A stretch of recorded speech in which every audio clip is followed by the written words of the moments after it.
The White House just had a complete meltdown for the second day in a row over questions about Trump's health after he disappeared from public view for 72 hours. What's up, guys? This is Colton again with the most important news on the internet. So here's what happened. President Trump hadn't been seen publicly since Wednesday, after giving what was described as a rambling address on the war with Iran.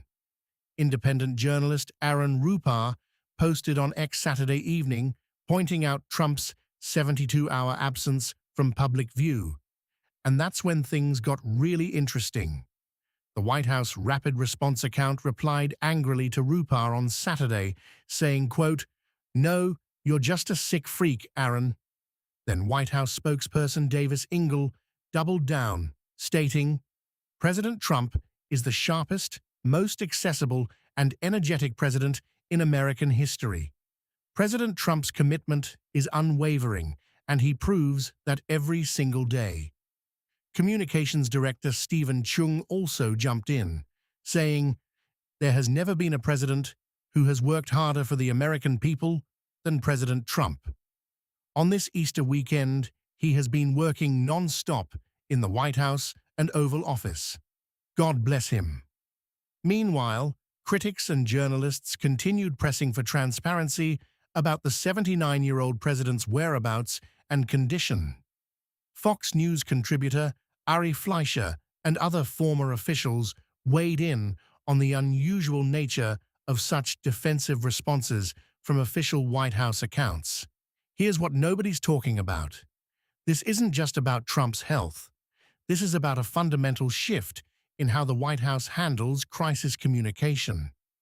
Instead of the traditional measured responses we've seen from previous administrations, we're seeing real-time, emotional reactions on social media. The fact that official White House accounts are calling journalists sick freaks represents a completely new playbook for damage control. And here's the crazy part. This whole situation shows how much the rules have changed in politics. We're living in an era where a single tweet pointing out a president's absence can trigger a multi-day defensive campaign from the entire White House communications apparatus. For everyday Americans, this matters because it raises questions about transparency and how we get information about our leaders' ability to do the job.